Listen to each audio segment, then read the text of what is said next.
Nosotros somos una cultura que en los últimos 200 años hemos trabajado solo el lado izquierdo del cerebro. Abstraemos, separamos en partes que sabemos manejar y trabajamos desde problema-solución. Y el lado derecho del cerebro es completamente lo contrario, es integrador, es holístico, es sistémico. Pues bueno, los que mantienen todavía un poquito de eso tienen mucho que enseñar al mundo, porque este mundo, para pasar a su siguiente fase, realmente necesita volver a hacer la integración. Pero claro, ¿cómo llevas eso al mundo de la empresa? ¿Cómo llevas eso? En vez de ver lo económico, lo social y lo ambiental, van por separado, 3 círculos, eso te está creando ya una imagen del mundo y te hace pensar de una determinada manera. Si te pongo lo económico dentro de lo social y dentro de lo ambiental, pensar en cómo desarrollarías un proyecto desde esta visión. Dibújame tu proyecto dentro de estos 3 círculos. Obligas a pensar de un modo integrador. Rafa, gracias por venir. Un placer tenerte aquí. Un placer, igualmente. Muchas gracias por la invitación. Nada. Oye, vamos a empezar ya por qué es, que sé que estás ahora involucrado en eso, Impact Hub. Impact Hub. ¿Qué es? Vale. ¿Qué hacéis? ¿Qué haces tú?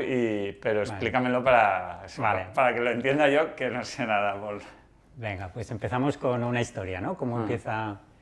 Impact Hub empieza en Londres en el 2005, hace 20 años, con unos emprendedores en Islington que deciden que hacer las cosas por separado era muy complicado y que si se juntaban entre ellos seguramente podían hacer cosas diferentes, ¿no? O sea, al final eran sectores distintos, cosas distintas, pero había cosas en las que podían trabajar juntos. Empieza así y ahora pues es una red global que está en 120 lugares, 60 y pico países, 200 y pico mil personas que forman parte de la red. Y sigue siendo una red orgánica, es decir, tú puedes montar un Impact Hub en el lugar que quieras, si te atienes a los principios y formas parte de la red. ¿Y cuáles son los principios para hay un principio, poder montarlo, formar parte? Sí. Mira, yo conocí cuando se montó Impact Hub Madrid, pues coincidí, estuve en la presentación, no fui uno de los fundadores, pero estuve ahí. Y ese día algo cambió en mí, ¿no? Realmente mi vida cambió ese día, en el 2010. Yo venía del sector financiero y antes de estrategia y demás.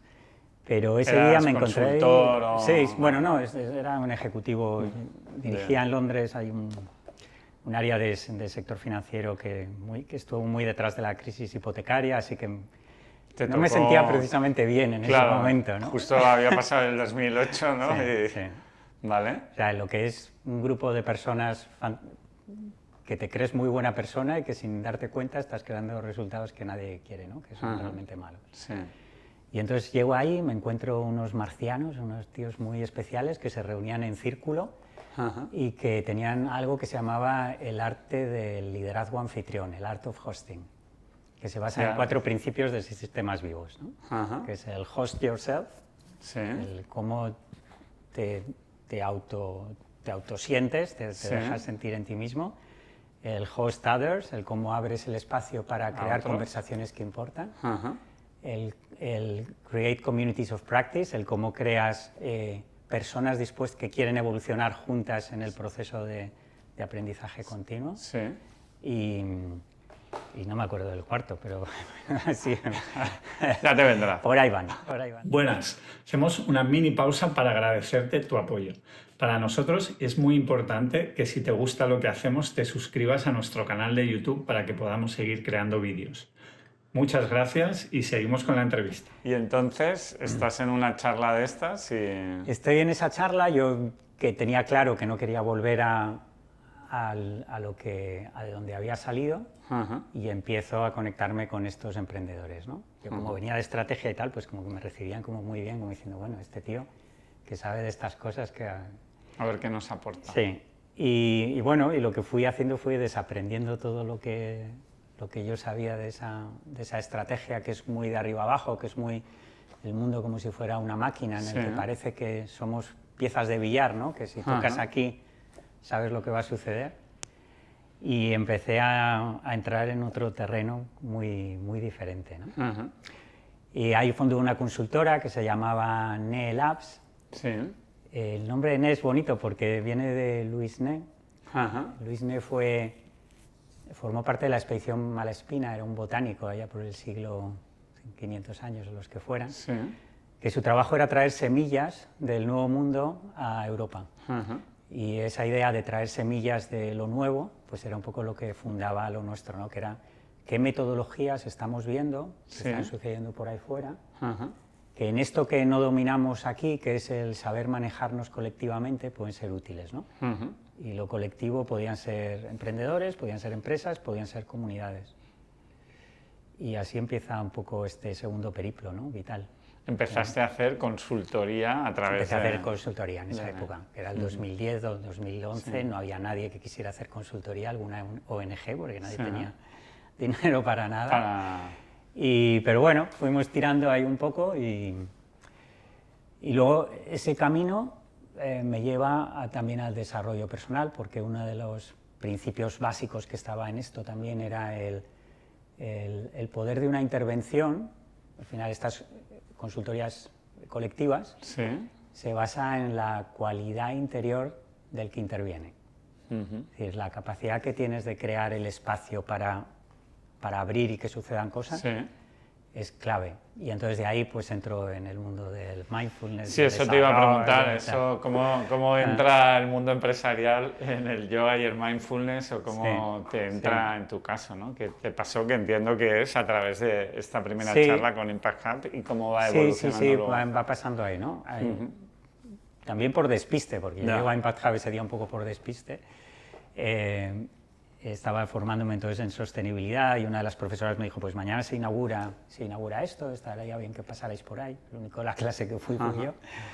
Y luego pues me meto también en un taller que era de intervenciones sistémicas, que yo pensé, bueno, pues esto tendrá que ver con pensamiento de diseño, de lo que yo sé, y me encontré un taller que básicamente trabajaba desde mindfulness y como una cosa que se llamaba el proceso 1, que es, en vez de hacer un pensamiento de diseño, que es investigar, diseñar, prototipar, escalar, pues como ese mismo proceso lo vas haciendo cada vez más profundo, ¿no? Es decir, investigo pero profundizo en mí y en las personas y en el colectivo y lo que está sucediendo aquí, la historia del lugar. Y desde ahí emerge un prototipo completamente desde haber soltado todo lo previo. ¿Qué te está pidiendo? Y en ese proceso, pues algo sucede a nivel mental, que dije, bueno, aquí había un cambio, ¿no? ¿Qué ha pasado aquí? Que es lo que se llama este proceso U.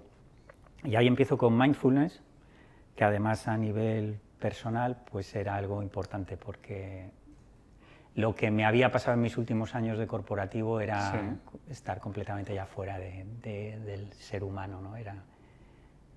Estaba fuera de sitio completamente. ¿En qué sentido lo dices, que estaba fuera? Bueno, yo me dejaba, era la rabia, el tal, no sé, no era persona, ¿no? En los últimos años, haciendo cosas aparentemente de mucho éxito. Yo el otro día que estaba con unos emprendedores de estos que vienen con ganas de escalar su empresa y que... Claro, depende cómo definas el éxito, ¿no? Claro. Si es económico, está claro que... Entonces lo primero que les dije es, mira, en el año 2005 hice crecer a una organización de 5 a 100 millones y ha sido mi mayor fracaso. Y ahí les cogí la atención, ¿no? Dijeron, y es eso, es porque al final no eres consciente ni de las consecuencias ni para ti ni para los demás.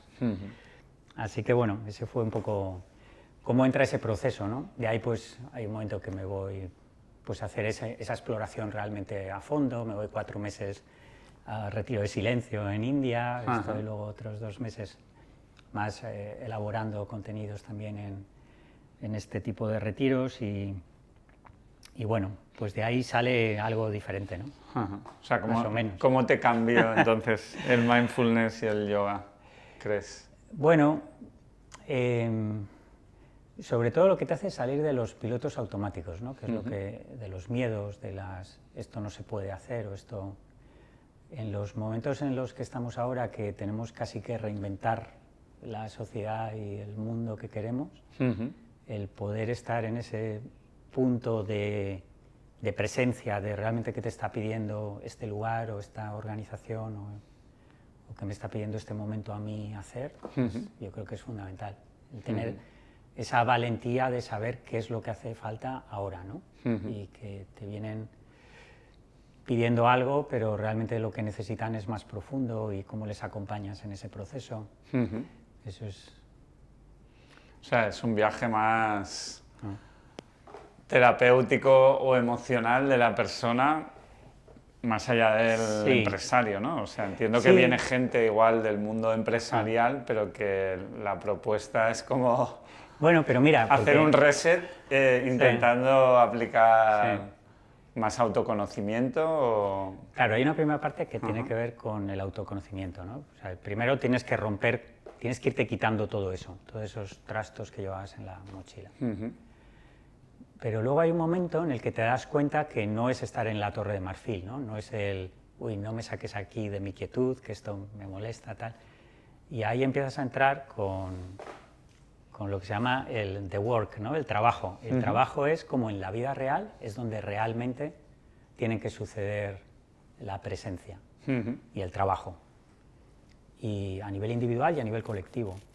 Y ahí es donde realmente se empieza a poner interesante, porque ese, digamos, que sería el rol que tenían los maestros de sabiduría, que eran los asesores de los reyes y de los tal, era un poco esa figura, ¿no? Era el tío ahí que estaba con su sombrero de paja y que decía, no, ni me retribuyas, o sea, y que vivían en una choza, pero que realmente eran los asesores, porque sabían llevar a esta persona a ese punto de no yo, de humildad total, desde el que te convertías en el sirviente del pueblo, ¿no? Algunos lo conseguían y al resto les cortaban la cabeza, ¿no? Pero bueno, ahí estaba el arquetipo había distintos arquetipos, ¿no? Estaba el arquetipo del mago, que es un poco esa persona que te sabe llevar a conectar al espíritu, materializar el espíritu en vida real. Y luego estaba el arquetipo del clown, ¿no? Que era el que hacía las preguntas difíciles para que el rey o la reina también encontraran ellos mismos el camino, ¿no? Y los dos forman parte un poco de este trabajo, porque realmente lo que necesitas aquí es que sean las personas las que llegan a las soluciones, ¿no? Este no es el arquetipo del profeta, ¿no? En el que vas diciendo tengo la verdad y tal. Pero sí te necesitas ese espacio. Y entonces, dentro de Impact Hub, ¿qué tipo de clientes tenéis y cómo trabajáis? O sea, ¿se puede hacer un ejemplo para entender? Sí, vamos a ello. Bueno, Impact Hub tiene varias... Lo puedes ver desde muy distintos ángulos, ¿no? Porque cuando empezaron esos emprendedores, lo primero que decidieron era queremos un espacio. Y queremos que en ese espacio metemos esta metodología común que es el Art of Hosting. Entonces, lo que tienes hoy, por ejemplo, cuando vas a un Impact Hub, primero tienes un espacio y tienes clientes que solamente, o que básicamente lo que buscan es el espacio y la comunidad. Con quien voy a estar aquí, pues este campo de energía me gusta, esto resuena conmigo, ¿no?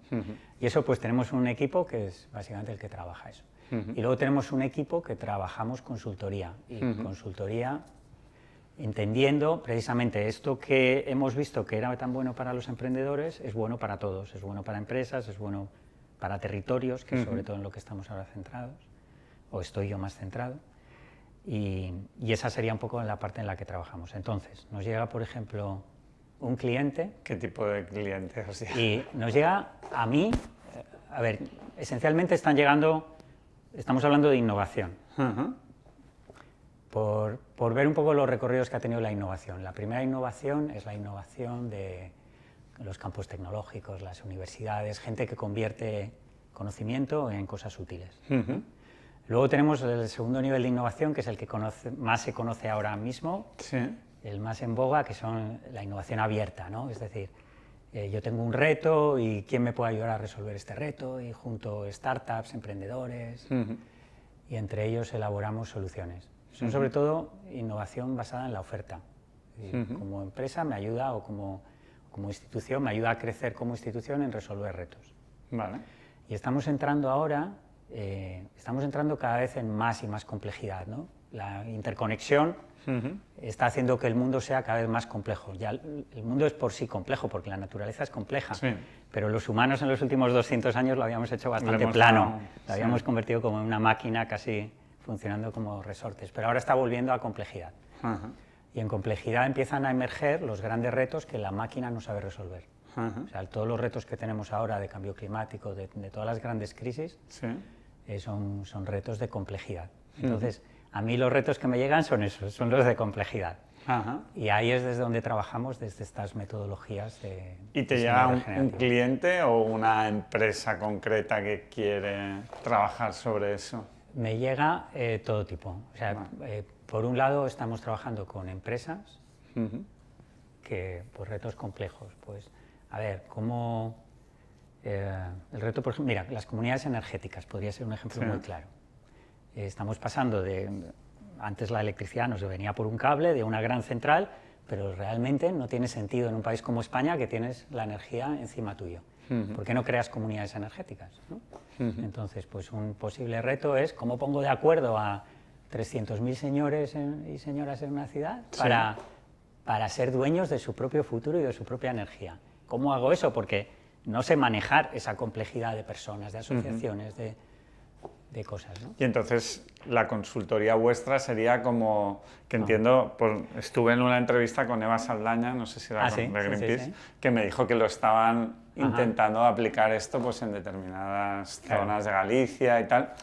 No sé si el proyecto de consultoría vuestro es precisamente eso, ¿no? Coger a 300.000 personas de una ciudad X de España y decir, oye, si os pusierais de acuerdo, hicierais todo esto a nivel legal, tal, tendríais independencia energética. Eso es. Eso es un poco... O sea, realmente, por eso, aunque la división se llama... el área se llama consultoría, yo digo que no somos consultores. Somos facilitadores y diseñadores de proceso, pero sobre todo facilitador. Por ejemplo, el año pasado, y ahora vamos... lo que has contado. Montamos en Santander un evento que se llamó Regenera Local, en el que invitamos a toda la ciudad. Bueno, pasaron por ahí 200 personas, ¿no? Durante 3 días. Y era cómo reinventamos la ciudad, es decir, con todos estos retos que tenemos por delante, de transición energética, de la economía de los cuidados, de la circularidad del agua, etc. Cómo reinventamos una ciudad en relación a lo que debería de ser, ¿no? Que es... Esta ciudad está en una bioregión, está en un espacio, pero está completamente cortado, es decir, traes los kiwis de Nueva Zelanda, traes tal, no hay, es decir, vivimos desde mundos desconectados. Entonces, ¿cómo nos reimaginamos como ciudad? Porque los retos de resiliencia son muy importantes, es decir, realmente, bueno, pues ya hemos visto las tragedias, ¿no? Que están llegando por temas de cambio climático y por vivir fuera de lo que es la relación anidada que deberíamos de tener con el mundo, ¿no? Con la naturaleza y demás. Bueno, somos naturaleza. Pero, y entonces lo que hicimos en ese taller era, vale, convocamos a todos los principales actores, pero esto es entrada libre, aquí viene quien quiera, y durante 3 días creamos el escenario de lo que queremos ser como ciudad y cómo afrontamos los retos, creamos el campo de energía, y empezamos a abrir la posibilidad de muchos proyectos que tengan que ver con este camino. Y te acompaño en el desarrollo de esos proyectos. Porque claro, te estoy hablando aquí, de nuevo, de cómo metes mucho de los capitales que tienes aquí para regenerarlos y para sacarlos a su potencial, en vez de exprimirlos y extraerlos, ¿no? Que es lo que el modelo en el que hemos vivido, que es muy fácil, el modelo extractivo es muy fácil. Pero a todos nos deja... Y en este caso, el cliente era toda la población de Santander. Claro, ¿quién era el cliente? ¿Quién pagaba la fiesta? La fiesta la pagaban los fondos europeos. Vale. Y lo que hicimos era, en este caso, habíamos ganado este concurso y lo que dijimos fue, fuimos al ayuntamiento y al gobierno regional y les dijimos, tenemos este regalo para vosotros. ¿Os interesa? ¿Os interesa? Bueno, pues sí, ¿no? Y ahora hacemos lo mismo en Lanzarote, por ejemplo. Y en Lanzarote va a ser muy bonito porque lo queremos conectar con la cultura. De vez en cuando suelto la palabra regenerativo, luego hablaremos de ello, me imagino. Es tu cargo, ¿no? Ahí Pero realmente cuando estamos hablando de regenerar es volver a la génesis, pues en Lanzarote lo que queremos es, oye, aquí la cultura guanche todavía tiene algo.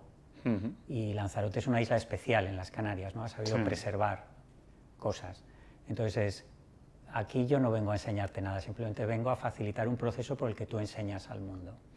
Lo que es esto, lo que está haciendo Nueva Zelanda también, lo está haciendo con la cultura maorí y haciendo la integración, ¿no? Que es muy interesante. Como nosotros somos una cultura que en los últimos 200 años hemos trabajado solo el lado izquierdo del cerebro, el lado racional, abstraemos, separamos en partes que sabemos manejar y trabajamos desde problema-solución. Y el lado derecho del cerebro es completamente lo contrario, es integrador, es holístico, es sistémico, que es el que tienen las culturas todavía que se mantienen que no han sido colonizadas. Pues bueno, los que mantienen todavía un poquito de eso tienen mucho que enseñar al mundo porque este mundo, para pasar a su siguiente fase, realmente necesita volver a hacer la integración. Ahí es donde está el verdadero potencial de lo que deberíamos de ser como humanos, ¿no? Que esto también es muy bonito. ¿Y eso cómo lo trabajas, el lado derecho, digamos? Si vamos al ejemplo de lo que te decía, que entiendo que habéis hecho vosotros, o Greenpeace, por ejemplo, que lo está promoviendo, que es, vale, me voy a un pueblo de 500 habitantes en una zona de Galicia. Y digo, podríais tener independencia energética si hicierais esto y vuestra vida sería mejor. ¿Cómo es el proceso? Porque una cosa es a nivel, ¿no?, del lado izquierdo, que sería que los del pueblo van a decir, bueno, ¿y esto qué me cuesta? Y luego ¿qué me ahorro? ¿Y cómo lo hago? Y la parte práctica, ¿no? Entiendo que es esa izquierda a la que estamos acostumbrados. Y luego, claro, la parte derecha que tú tienes que inculcar a esa gente, que entiendo que tiene que ver más con el autoconocimiento y otra... Eso es. ¿Eso lo promovéis también dentro de ese proceso de consultoría? Decís, oye, chicos, además de esto, ahora os vamos a explicar... Sí, y ahí el viaje ha sido largo. Ahora llegamos a cómo lo estamos haciendo, pero el viaje es interesante también. Porque el lado derecho, pues, por ejemplo, cuando empecé con proceso de mindfulness, es lo que estás trabajando desde el lado, básicamente desde un lado integrador. Cuando entras en, pues yo qué sé, en un taller de trabajo con tambores o de trabajo con lo que fuera, estás trabajando desde ahí. Pero claro, ¿cómo llevas eso al mundo de la empresa? ¿Cómo llevas eso de verdad, de una manera en la que cuando sales de ese proceso, cuando estás dentro de ese proceso, puedes poner a la gente de acuerdo? Porque uno puede estar en un sitio y otro en otro totalmente distinto. Entonces, ahí trabajamos con unos marcos que se llevan desarrollando muchos años, con mucho éxito, que es cómo te pongo el conocimiento del lado derecho de una manera que desde el lado izquierdo la puedas trabajar. Entonces, por ejemplo, pues este marco te enseña 3 círculos anidados, ¿no? En vez de ver lo económico, lo social y lo ambiental, van por separado, 3 círculos, eso te está creando ya una imagen del mundo y te hace pensar de una determinada manera. Si te pongo lo económico dentro de lo social y dentro de lo ambiental, y te fuerzo a pensar en cómo desarrollarías un proyecto desde esta visión. Dibújame tu proyecto dentro de estos 3 círculos. Obligas a pensar de un modo integrador. Entonces, ¿esto lo puedo hacer con los señores del pueblo perdido de ahí? Pues no.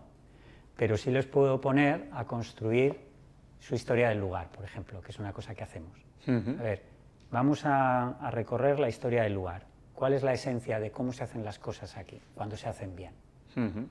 Ahí estás trabajando desde el lado derecho del cerebro, ¿no? ¿Cómo te hace sentir? ¿Qué está pasando? Cuéntame cómo te estás relacionando con tu vecino. ¿Qué estamos haciendo ahí? Vale, pues esa vivencia, porque ahí es un momento muy vivido, te hace estar en humanidad, en realmente aquí estoy, en lo que... Y esas experiencias todos las hemos tenido, no nos hemos tenido que ir a un retiro de mindfulness. Todos sabemos lo que es tener esa relación de tú a tú con alguien. Y desde ahí vale, ahora, ¿cómo imaginas un futuro en el que podemos aplicar esto más? ¿Cómo llevamos esto a tu organización? ¿Qué podrías hacer aquí diferente? ¿Cómo tal? ¿Cómo podemos juntarnos unos vecinos? El otro día que teníamos un taller en una comarca, y el que la presentó, que era el consejero de empleo de la Xunta y tal, decía, bueno, ahora lo que va a pasar aquí es magia. Yo no sé explicaros lo que va a pasar, pero es cierto que pasa. Porque es lo contrario a una reunión de vecinos, ¿no? Una reunión de vecinos que te enfocas en problemas y qué es lo que sale de ahí. Son reuniones infumables, ¿no?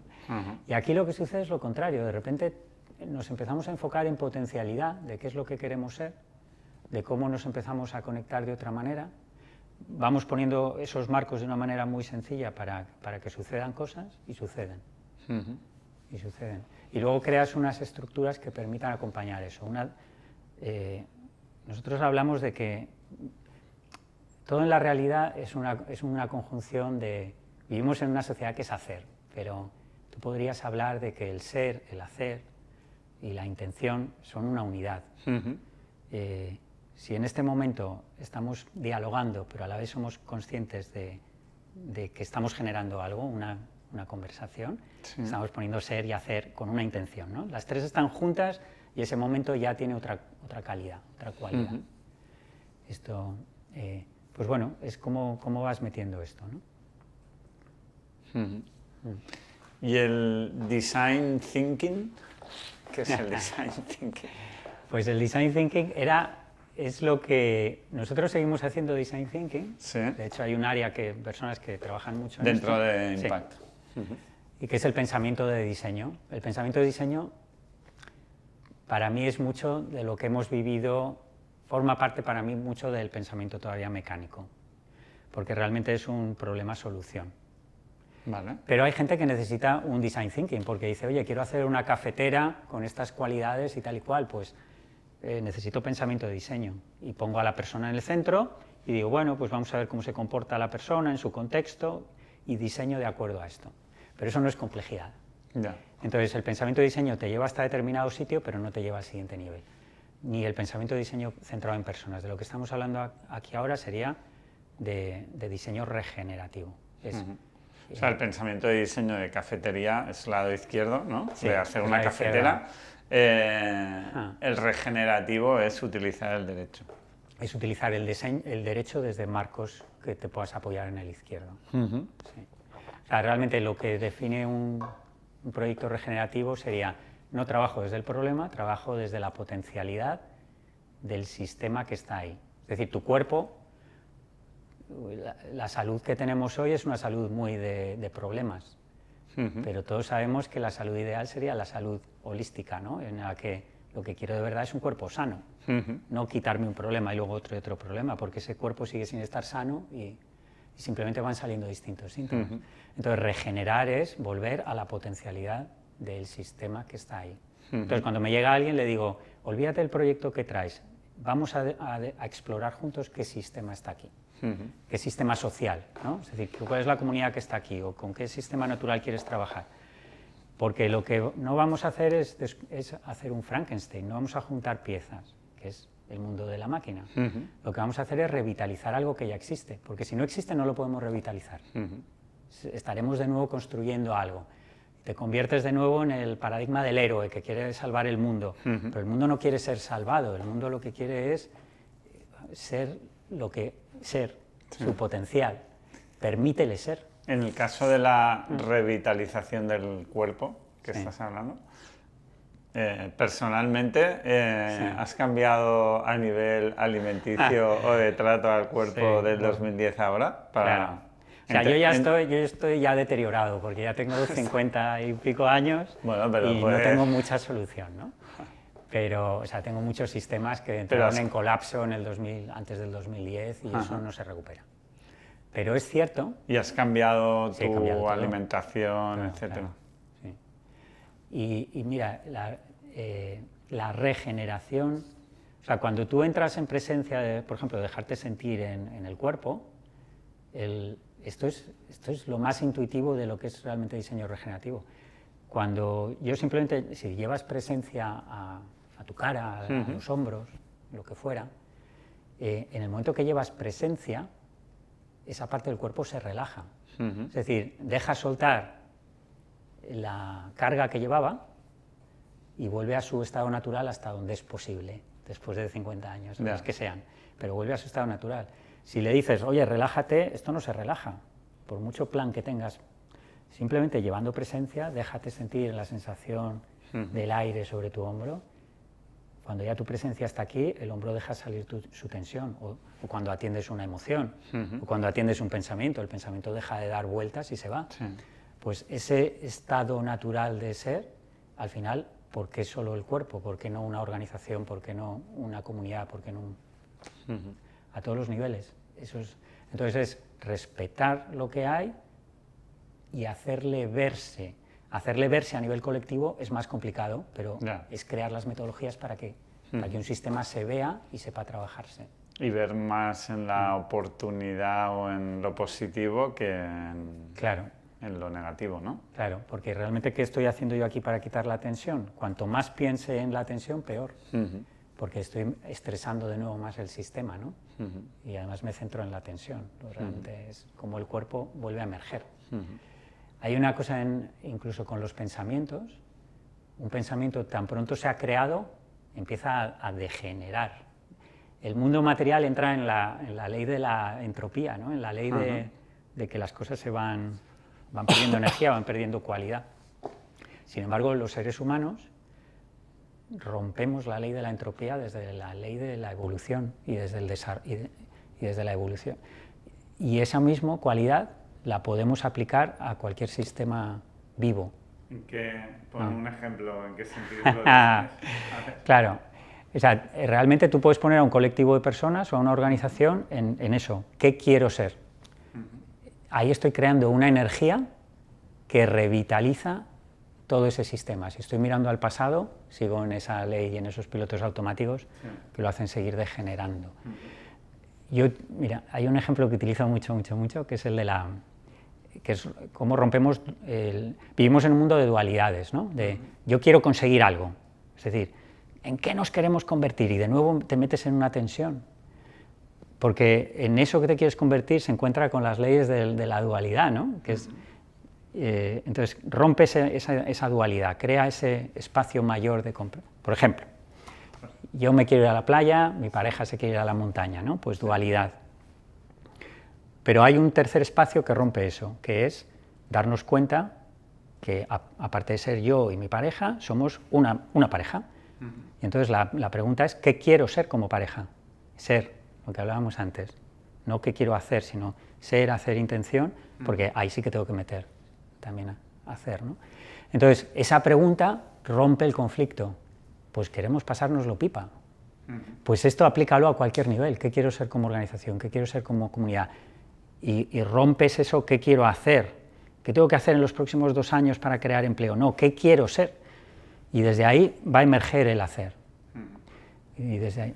Y a nivel empresa, no sé si tenéis clientes de empresa o no. Sí, algunos se atreven. Me estoy imaginando ahora, no sé, una gran empresa y vas a explicar esto al CEO de, yo qué sé, del banco de X o de la mega empresa textil H. ¿Eso has tenido...? Sí, trabajamos.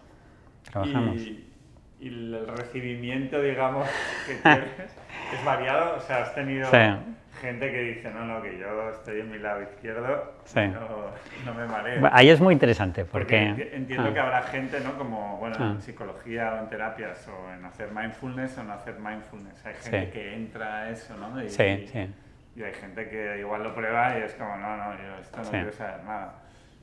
¿Ya has encontrado a nivel, digamos, profesional? Sí, es muy interesante porque ya está ahí. Ahora estamos viviendo, desde que empieza Facebook, vivimos lo que se llama la platform economy, ¿no? La economía de las plataformas. La economía de las plataformas es complejidad. Al final, ¿qué es Facebook? Es un montón de usuarios que crean un proyecto. Pero eso lo estamos viviendo ahora a todos los niveles en la economía, es decir, los Cabify, las plataformas de movilidad, las plataformas de todo. Es decir, la empresa hoy es consciente de que no puede competir desde lo lineal y que tiene que competir desde complejidad.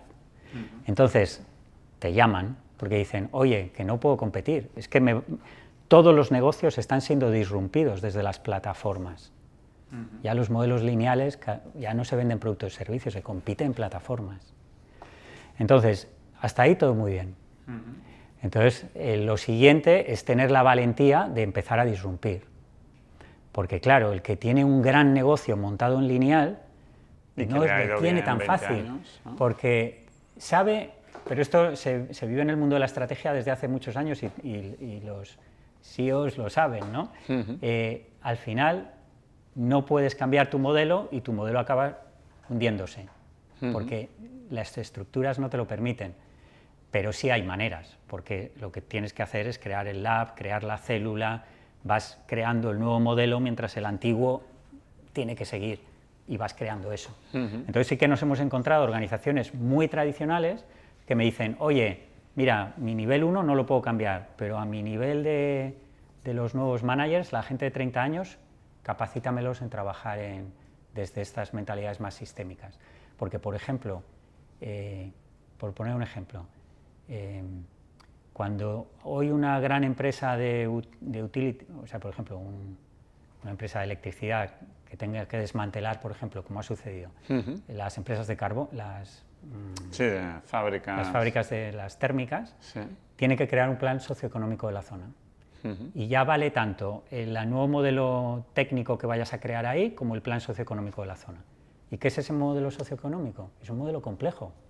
¿Cómo vas a manejar 200.000 personas, las vidas de... ¿Qué creas ahí? Pues creas un modelo de este tipo, un modelo regenerativo. Y en eso estamos entrando, por suerte. Porque hasta ahora lo único que se creaba era, mira, te los formo a todos, te doy 20.000 cursos de gestión de empleo, y cuando se iban esos cursos, pues todo se moría, ¿no? Y el modelo regenerativo en este caso concreto, por ejemplo, que has dicho, ¿cómo sería? Para esas 200.000 personas. ¿Qué es lo que ¿qué es lo que hacéis versus decir, vamos a daros 200.000 cursos de...? Pues lo que hemos hablado antes de Regenera Local en Santander. Es decir, ¿qué visión queremos crear para esta comarca? Y junto a todos los actores, a las agencias de desarrollo local, a los que forman en empleo, al ayuntamiento, a las escuelas, los junto a todos. Y empezamos a crear esa visión de futuro. Y desde ahí, qué tipo de capacitaciones, qué tipo de proyectos... Y lo que hacemos es ese círculo que permanezca, son los que llamamos como los sirvientes del territorio, porque no sabes lo que va a suceder de aquí, en qué se va a convertir ese territorio. Conocemos la esencia, pero ni está muy claro en qué te quieres convertir. Entonces va a ser ese proceso de evolución, es como cuando empiezas mindfulness. Digo, vale, no sé a dónde me lleva, pero necesito esto. Entonces me comprometo a que ese círculo de personas se van a seguir reuniendo y van a seguir evolucionando y con el territorio con ellas durante X tiempo, 1 año, 2 años. O sea, acompañáis en ese proceso y vas ayudando a crear, como si sabíamos de emprendimiento, y luego les vamos ayudando a montar pues, las capacitaciones, etc. Pero incluso esas capacitaciones están evolucionando, porque ya no les quieres formar en que creen startups unicornio de estas que tal, lo que quieres es realmente ese emprendimiento vital, que sirva para lo que está ahí, y lo que está ahí desde los modelos, o sea, teniendo muy en cuenta los escenarios en los que estamos, ¿no? Necesitas transición energética, necesitas circularidad, agua, necesitas cosas, economía de los cuidados, cosas que van a ser básicas para la resiliencia. Economía de los cuidados, ¿te refieres de gente los mayores, sí, claro. O sea, son muchas cosas que pueden tener, y con modelos además económicos muy diversos, no siempre es... A veces son bancos de tiempo, otras veces son muchas cosas. Es como todo el potencial que está ahí lo canalizas desde economía muy diversa, ¿no? La palabra economía ya sabes que es el cuidado o la administración de la casa, es muy bonito, ¿no? Es de este territorio, cómo ahora se empieza a hablar mucho de nuevo de gobernanza, gobernanza en el sentido más amplio, qué queremos ser, cómo nos organizamos. Lo estamos viendo ahora con la tragedia de Valencia, ¿no? También. Cómo la gente se quiere organizar, pero las estructuras no te lo permiten porque se creen que se tienen las recetas desde otro sitio, ¿no? Pero a medida que todas estas crisis se van... Ahora se está hablando mucho de la permacrisis, ¿no? Que ahora cada vez somos más conscientes de que tenemos una policrisis, que hay crisis en muchos ámbitos, ¿no? Del agua, de la salud, de la justicia social, de la economía, de cambio climático. Pero lo que se empieza a ver cada vez más es que esta crisis ya va a ser como permanente, por lo menos durante esa transición que tenemos que hacer como humanos hasta saber gestionarnos como planeta. ¿Cuánto tiempo va a pasar? Pues durante esa permacrisis, esos 30 años o lo que sea de transición que vamos a vivir, ¿qué nuevos modelos de gobernanza van a ir emergiendo ahí? O sea, es como tener un propósito global en vez de individual. de alguna manera, ¿o no? Sí, ¿no? mira, Porque, allí también hay una... porque es como aceptar que hay un propósito comunitario, Sí. ¿no? En positivo, en vez de solo tú pensar en cuál es mi propósito de vida, ¿no? Sí. Pues mira, ahí también hay una reconciliación, porque de nuevo no es la dualidad entre lo individual o lo colectivo. Nosotros hablamos de la diversidad en la totalidad. Todo en los sistemas vivos es eso. Es decir, tú, un ecosistema, es una charca, te vas ahí, hay una rana, hay un tal, hay una libélula, pero todo está interconectado, todo evoluciona en una mutualidad, ¿no? Tu corazón con tu cuerpo. ¿Qué empezó antes, el corazón o el cuerpo? No, los dos. Es una mutualidad en evolución. Entonces aquí es lo mismo, es una diversidad en una totalidad. Y las dos las tienes que reconocer, lo que hablábamos de la pareja. Si no reconoces la pareja, aunque tú te formes en mindfulness y tu pareja en inteligencia emocional, la pareja no funciona. Tienes también que alimentar la pareja. Pues esto es lo mismo, es la totalidad, pareja, es decir, esa realidad superior, y luego el nivel individual de qué roles juega al servicio individual y de la pareja, de la totalidad superior. Que eso es algo que el concepto de ciudadanía lo hemos perdido completamente, ¿no? Y claro, es trágico porque realmente lo necesitamos para la nueva era de... Si queremos evolucionar y no quedarnos en la crisis que tenemos que aprender a evolucionar a esa diversidad en la totalidad, ¿no? O sea, lo que llaman responsabilidad social corporativa de empresas, ¿eso? Sí. Lo que pasa es que la responsabilidad social se seguía viendo desde esos tres círculos separados, claro. Es decir, yo estoy aquí y suelto un poco de lo que me sobra, o incluso no de lo que me sobra, vale, voy a intentar montar que mi estrategia sea alineada, pero seguía sin estar... O sea, mira, ahí es donde surge el primer conflicto, ¿no? Muchas veces, cuando decir, no, vale, pero intenta visualizar tu organización dentro de lo social y dentro de lo ambiental. Entonces, ¿cómo socializas tu organización? ¿Cómo? Ahí empieza ya, se empieza a dar cuenta de las disrupciones, ¿no? De, wow, ¿cuánto hay que cambiar? Hay que cambiar mucho. Pues sí, parece complejo, ¿eh? Eso... Y sin embargo luego... O sea, me cuesta imaginarme luego tú explicándolo a empresarios. Claro, pero luego la realidad es que es lo que estamos hablando de tú y tu pareja, o de tú y tu barrio, o lo que fuera. Al final es volver a los basics, es decir, todos lo hemos experimentado, todos sabemos lo que es estar en yo a yo con la realidad. ¿Por qué la hemos convertido en máquinas, en cosas estancas? Hay un estudio que dice que... Bueno, parece que se parezca más al arte, ¿no? Perdona, ¿eh? Exacto. Como exacto, que el arte es estar abierto a todo y que te venga la inspiración y soltar por ahí, ¿no? Y sin saber a dónde vas. Sí. Y aceptar que a nivel empresa o a nivel sociedad, ¿no? Juegues, es como jugar a eso, ¿no? Es como ser un niño y volver a... Claro, eso, ser ese niño, pero dotarle de los marcos para poder materializar eso de una manera adulta, compleja, ¿no? Ya de crear realidades superiores. Sí. Y me decías, el estudio... No, sí, nada. Bueno, que la productividad industrial... Sí. O sea, tú metes cantidad de inputs, energía, materia prima, tal, lo que sale es el 11% de lo que metiste. Y como nos han convertido en las organizaciones en máquinas, pues ya ese es el resultado. Lo que obtienes de una persona... Repite. O sea, tú la cantidad de energía que metes en un proceso industrial, ya sea a través de electricidad o de materia prima, lo que luego sale convertido en algo es un 11% de lo que todo entró. Lo que has metido. Todo lo demás es desecho. Pues con las personas, cuando nos tratan como máquinas, pasa lo mismo. Lo que sale es un 11%. No tiene sentido. O sea, estamos en un modelo, aparentemente estamos valorando como que los que saben son personas que están con un modelo completamente fuera de la potencialidad de lo que se podría ser. Y esto lleva años, llevamos años con organizaciones que se denomina la organización viva, la organización inteligente. Y cuando realmente esto se pone en práctica en las organizaciones hacen un boom y las personas están más contentas. ¿Y se ha podido aplicar a gran escala, digamos, en alguna gran empresa, esto que se haya visto el ejemplo a través de Impact Hub? Bueno, no, ojalá. Similar? O sea, esto empezó, la aplicación profunda de esto empieza en los años 60. La historia es muy curiosa, es muy interesante. A ver. Empieza... todos estos marcos realmente, o sea, en el fondo, ¿qué es lo que estamos hablando aquí? Es decir, mira, estamos trabajando desde marcos, lo que estamos diciendo, mecanicistas, pero la sabiduría humana tiene miles de años de trabajar desde la gnosis, de entender realmente qué somos. ¿Por qué no llevamos esto al mundo organizativo? Hay un señor en los años 60 que se llama Bennett, que es un filósofo, que coge muchos de estos marcos y los convierte en algo que él llama el systematics, que es cómo aplico a sistemas vivos y a sistemas sociales, organizacionales, etcétera, toda esta sabiduría.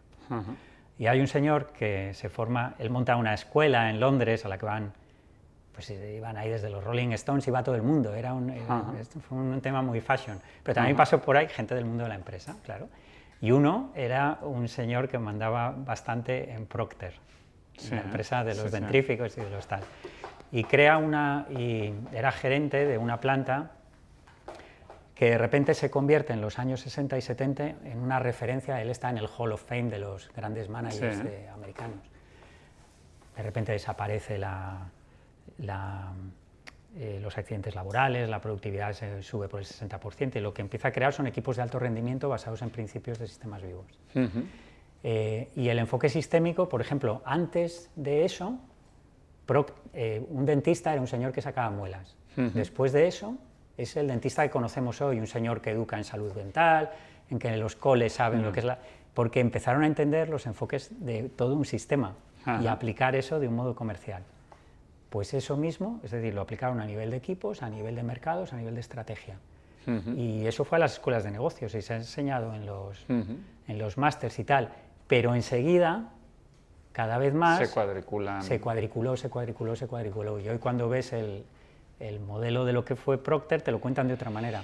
Bueno, es como, claro, el ser humano al final lo que necesita es cierta seguridad, ¿no? Para poder entender el mundo. Entonces, es como que luchas a la contra, ¿no? Porque es como, vale, yo quiero estar en mi zona de confort porque si no estoy pensando si va a venir el lobo día sí, día no. Entonces, en cambio, la propuesta es decir, no, es que hay que estar aquí abierto y si bien que no va a venir el lobo, si bien, bueno, ya veremos qué hacemos.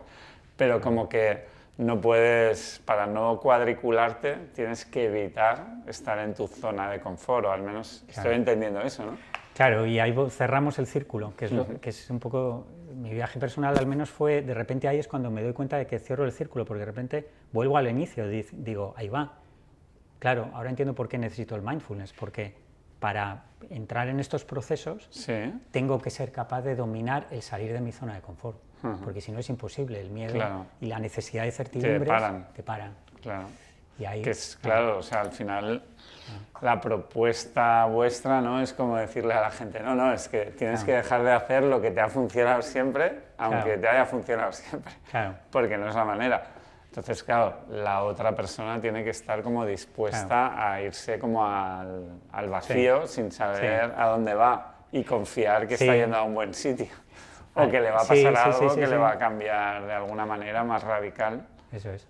Y ahí yo lo que me estoy encontrando en estos procesos es que cuando te vas a lo local es mucho más fácil porque la gente no está tan lejos todavía. Es decir, en el fondo la gente ahí sigue valorando la relación interpersonal. No es cierto que sí, que tienes tus miedos y tal, pero ese terreno es mucho más fácil. En cambio, te vas muchas veces a un equipo de consultoría y esos señores sí que están en su puesto por ser los grandes amos del lado izquierdo. Y ahí es mucho más difícil. Claro, les empiezas a hablar de platform economy, de que la competitividad empieza a llegar desde lo complejo, tal, y entonces, bueno, te los vas ganando, porque saben que lo necesitan. Pero bueno, no es tan fácil. Bueno, seguramente que hay esperanza. Alguien en un pueblo, su zona de confort es menor que la de, igual, según quién, en la gran ciudad, ¿no? Sí. Entonces, por eso igual está más adaptado, o es más fácil que pueda... Claro, porque los ecosistemas... Está más acostumbrado a estar fuera de la zona de confort. Su zona de confort sigue siendo todavía muy relacional. Es decir, él sabe que necesita la aldea para sobrevivir.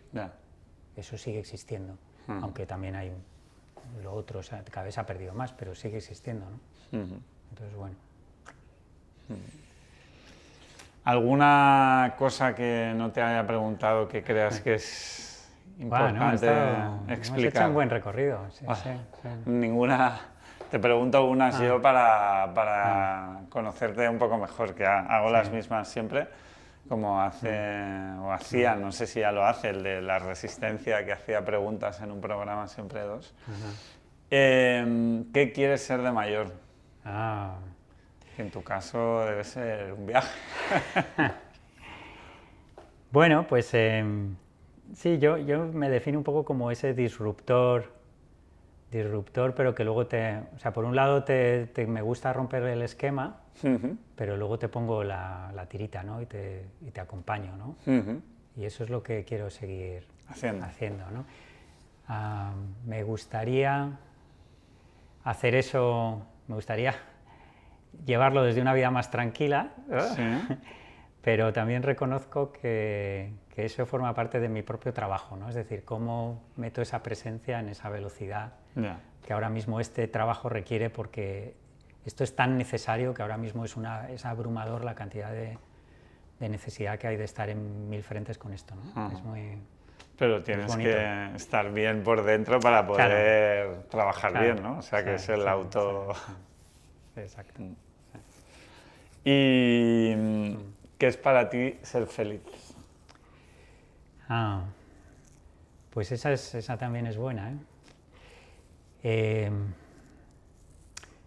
Pues aquí es ser coherente, estar en ti, estar en tu centro. O sea, yo ahí siempre digo que no puedes evitar el sufrimiento, ¿no? Pero sí no puedes evitar el dolor, pero sí el sufrimiento, ¿no? Entonces, esto es estoico. Claro. Entonces, en ese sentido, la felicidad es... Yo creo que vamos a pasar por una transición difícil y me vienen muchos miedos, y en ese sentido... esos miedos y el decir, realmente no sé cómo salimos de esta, ¿no? Es decir, pues todos estos modelos complejos, dices, madre mía, es que es tanto. Entonces, me llegan muchos miedos de decir, ¿qué va a pasar con mi hijo? ¿Qué va a pasar con nosotros? Esto desde una ciudad, ¿cómo lo vamos a poder abordar en corto plazo? Y en ese sentido, la felicidad, como la entendemos muchas veces, es difícil. Pero en ese espacio, a la vez de dejar soltar y de quién está aquí ahora, si realmente no hay nada que resolver, quién soy yo en presencia, pues la felicidad resulta que está ahí, ¿no? Es decir, no hay que buscarla en ningún sitio porque está en el fondo. Entonces, bueno, pues está tan cerca que ni la vemos y sencillamente nos olvidamos. Entonces, es más momentos, la respuesta sería más momentos de presencia, que por mucho que esto se trabaja, todos sabemos cómo de fácil es perder el centro. Irse ¿no? hacia adelante o hacia atrás, ¿no? Y no está aquí. ¿Y qué crees que hay después de la muerte? Bueno, la muerte, de nuevo, seguro que esto es de alguna filosofía, pero la muerte está en vida cuando no estás en ti. Entonces, está en tu mano ahora mismo estar vivo o estar muerto. No hay una muerte temporal, está aquí ahora mismo, en este instante. En este instante tienes tu Big Bang, tienes todo. Cada instante, ¿no? Sí. Muy bien. Pues muchas gracias, Rafa. Nada, a ti, un placer. Suerte con el proyecto, que es muy interesante y complejo de bueno, eso es lado izquierdo, o sea, eso es lado izquierdo. Sí, o sea, realmente la complejidad. La complejidad nos lo está diciendo el lado izquierdo porque lo intenta de algún modo encasillar y no puede. No, pero jugar, te dejas sentir y dices, claro, ¿qué sentido tiene esto? ¿Por qué me he dejado llevar a ese otro lado? ¿No? Y ya está. Sí. Está ahí. O sea, yo creo que es complejo no de llevarlo a cabo, sino de convencer a las personas a que entren al juego. Sí. O sea, que yo entro No, pero claro, pero por eso, ¿cómo han sido nuestros procesos de transición? Lo que decías tú, ¿no? Es decir, ¿cómo se hacen esas caídas de caballo?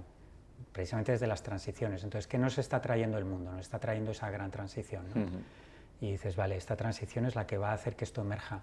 En tus momentos cuando la vida todo te sonríe, no pasan estas cosas. Cuando pasan de verdad es cuando las empiezas a necesitar. Sí, las crisis llevan evoluciones. Nos trae Muchas gracias. A ti.